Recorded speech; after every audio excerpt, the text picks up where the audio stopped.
The first question obviously is for you, Christopher. Since Mr. McGrath has just finished, I would put the question to you, which is, if God does not exist, on what basis can anyone say this action is right or this action is wrong? So whoever asked that only just came into the room, right? I mean, I can't believe that I didn't say what I thought about it. But I won't repeat it, because actually what Dr. McGrath just said I thought was unusually good on this point. You'll recall what he said on the Dostoevskian matter. If God exists, we have to do what he says. If he doesn't, we can do what we like. Now, just apply this for a second in practice and in theory. Is it not said of God's chosen people, and is it not said to them by God in the Pentateuch, that they can do exactly as they like to other people? They can enslave them, they can take their land, they can take their women, they can destroy all their young men, they can help themselves to all their virgins, they can do what anyone who had no sense of anything but their own rights would be able to do, but in this case with divine permission. Doesn't that make it somewhat more evil? In Iran, where I've been to all three axes of evil countries, by the way, and I think I'm the only writer who can say that. You're not allowed to sentence a woman who is a virgin to death, even though she may have committed, in the eyes of the mullahs, a capital crime, perhaps by showing her hair too often or her limbs. She can't be sentenced to death. But religious law means she can be raped by the Revolutionary Guards and she's not a virgin anymore. And then they can kill her. Do what thou wilt shall be the whole of the law used to be considered the motto of Satanism, as I recall. Divine permission given to people who think they have God on their side enables actions that a normal, morally normal unbeliever would not contemplate.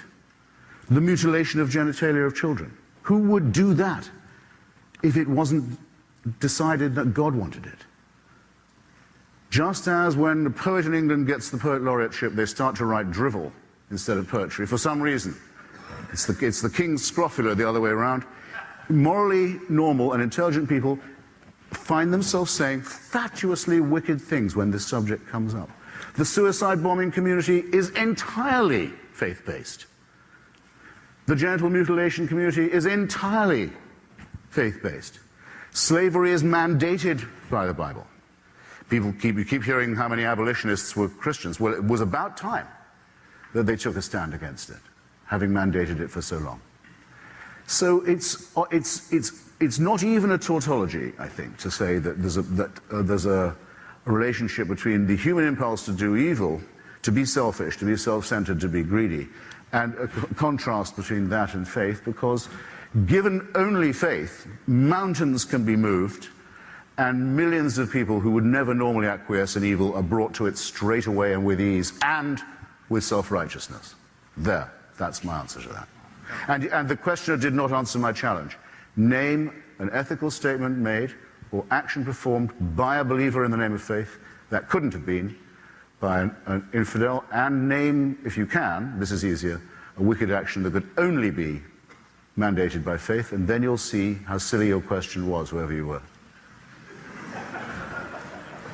To see something that is awe-inspiring, and don't look to blood-stained old myths. Now, why now? Why am I doing this now, people ask? Well, I'll tell you why now, because in the last few years it's become impossible to turn a page of a newspaper without being, as the religious would say, offended. In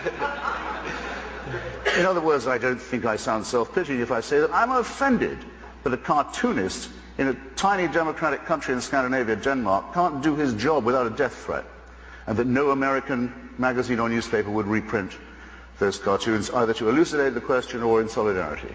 I'm offended that civil society in Iraq is being destroyed, leveled by the parties of God. I'm offended that people in this country believe that they have the right to advocate the teaching of garbage to children under the fatuous name of intelligent design. I believe that we're... I thought you'd never clap. Just as I believe that where religion ends, philosophy begins, where alchemy ends, chemistry begins, where astrology ends, astronomy begins, and now the people will say, well, let's give equal time to astrology in the schools. It's nonsense, dangerous and sinister nonsense. The Pope says AIDS may be bad, but condoms are much worse. What kind of moral teaching is this? And how many people are going to die for such dogma? You see what I mean?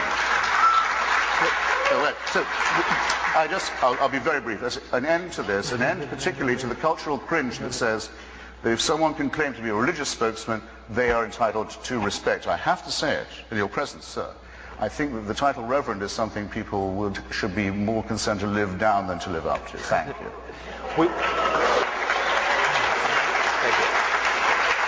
Against the motion, Mr. Hitchens. Unanswered questions. Amazing. No one, though they were asked repeatedly, would say whether they thought Stephen Fry, my friend, was in a state of mortal sin or not. They wouldn't tell you. Something about the question brought out their inner coward. Well, I say that homosexuality is not just a form of sex, it's a form of love, and it deserves our respect for that reason. That when my children were young, I'd have been proud to have Stephen as their babysitter, and I told them they were lucky. And if anyone came to my door as a babysitter wearing holy orders, I'd call first a cab and then the police. Anti-theism is a philosophy for the strong. It's a philosophy for the intelligent. But Christianity has something to say for people who are not strong, who are not intelligent, for people who fall down. I would like to know what your anti-theism has to offer in the way of dignity or hope for those who are not as intelligent as you, who are not as strong as you. Who, not just that there is a creator, but in other words, not a deist belief that there must be a first cause, but a theist belief that there's someone who knows and watches and cares. What about Fräulein Freisel in Austria, whose father kept her in a dungeon where she didn't see daylight for 24 years and came down most nights to rape and to sodomize her, often in front of the children who were the victims of the previous attacks and offenses? Imagine how she must have begged him. Imagine how she must have pleaded. Imagine for how long. Imagine how she must have prayed every day, how she must have beseeched heaven. Imagine, for 24 years, and no answer at all. Nothing. Nothing. Imagine how those children must have felt. Imagine what they felt when they saw one of their number, the dead twin, being borne away from neglect on top of everything else. Now, I have to ask you, if you can be morally or ethically serious and postulate such a question. No, that had to happen. And heaven did watch it with indifference, because it knows that score will later on be settled. So it was well worth going through it. She'll have a better time next time. I don't see how you can look anyone in the face, or live with yourself and say anything so hideously, wickedly immoral as that, or even... In his comment, one of the few he's made on the institutionalization of rape and torture and maltreatment of children in Catholic institutions, he has said it's a very severe crisis which involves us, he said, in the following: in the need for applying to these victims the most loving pastoral care. Well, I'm sorry. They've already had that. The rape and torture of children is not something to be relativized. It's not something to be excused as a few bad priests. It's the crime that cries out for punishment. It's the thing that if we were accused of on this side of the House, we would die rather than admit. And if we were guilty of it, would kill ourselves. Do yourself and your faith the honor of saying it's faith. Don't say it's science-based. The argument would be... You won't get away with it. Look, the argument would be, Christopher, is that if the universe exploded into being out of nothing, then miracles are possible, because the greatest miracle of all has already occurred. The question is, have miracles occurred in the first century? That requires another debate whereby we have to look at the historical evidence and see. And if it is true that that Jesus really did come and say and do the things that the New Testament writer said he did, then whatever he teaches is true, because if he rose from the dead, he was God. If he taught that there will be an intervention, then there will be. That's the argument. I don't have time to support it. Now, a sentence or two from David Hume would correct what you said. A miracle is defined not as a part of the natural order, but as a suspension of the order. That it's a suspension of what it starts. You may not do that. However, if you meet someone in the street who you yesterday saw executed, you can say either that an extraordinary miracle has occurred, or that you are under a very grave misapprehension. And David Hume's logic on this, I think, is quite irrefutable. He says, what is more likely, that the laws of nature have been suspended in your favor and in a way that you approve, or that you've made a mistake. And in each case you must, and especially if you didn't see it yourself and you're hearing it from someone who says that they did. I would go further and say the following. I'll grant you that it would be possible to track the pregnancy of the woman Mary, who's mentioned about 3 times in the Bible, and to show that there was no male intervention in her life at all. But yet she delivered herself of a healthy baby boy. I can say, I don't say that's impossible. Parthenogenesis is not completely unthinkable, but it does not prove that his paternity is divine. And it wouldn't prove that any of his moral teachings were thereby correct. Nor, if I was to see him executed one day and see him walking the streets the next, would that show that his father was God, or his mother was a virgin, or that his teachings were true, especially given the commonplace nature of resurrection at that time and place. After all, Lazarus was raised, never said a word about it. The daughter of Jairus was raised, didn't say a thing about what she'd been through. And the Gospels tell us that at the time of the crucifixion, all the graves in Jerusalem opened, and their occupants wandered around the streets to greet. So that it seems the resurrection was something of a banality at the time. Not all of those people clearly were divinely conceived. So I'll give you all the miracles, and you'll still be left exactly where you are now, holding an empty... I think it will one day be admitted with shame that it might have been in error to say that AIDS is bad as a disease, very bad, but not quite as bad as condoms are bad, or not as immoral in the same way.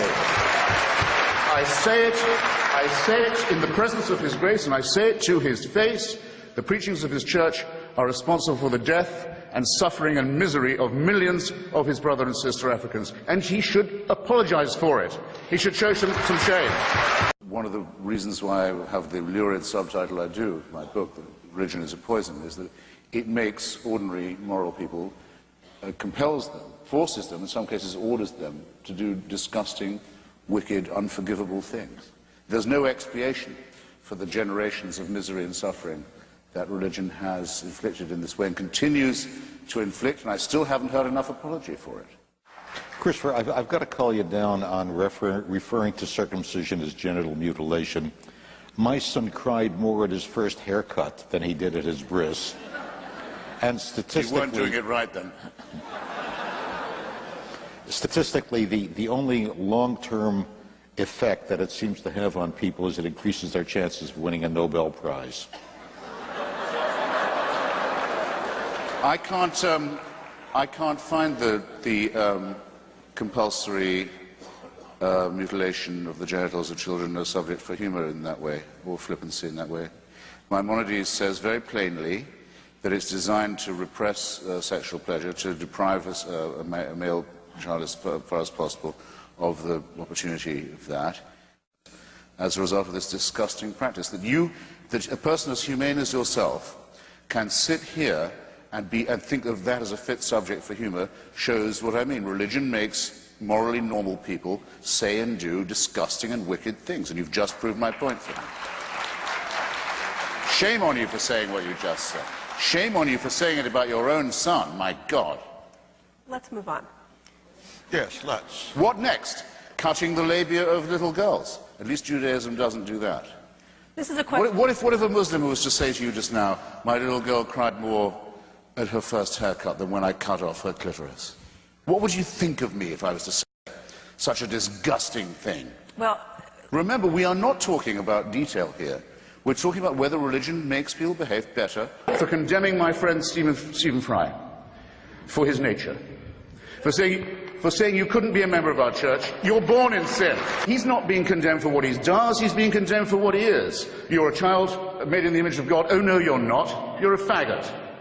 And you can't join your church and you can't go to heaven. This is disgraceful, it's inhuman, it's obscene, and it comes from a clutch of hysterical, sinister virgins who've already betrayed their charge in the children of their own church. I think it was David Hume who put it slightly vulgarly. This was again about the virgin birth, I think. Which is more likely, that the whole natural order is suspended, or that a Jewish minx should tell a lie? If there is no supervisory being, then what do we base morality on? Is it based on who has the might at any given time? Who's in power? What is morality based on? If there is no order to the universe, and therefore some being, some force that ordered it, then who determines what is right and wrong, what is moral and immoral? You use very religious terms interchangeably while you attack the idea of a God. There is nothing immoral if there's nothing in charge. When you see something otherwise surprising to you, such as a good person acting in a wicked manner, it's very often because they believe they're under divine orders to do so. Stephen Weinberg puts it very well. He says, left to themselves, evil people will do evil things and good people will try and do good things. If you want a good person to do a wicked thing, that takes religion.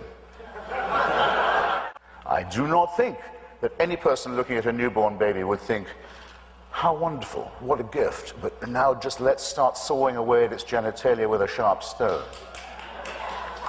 Who would give them that idea if not the godly?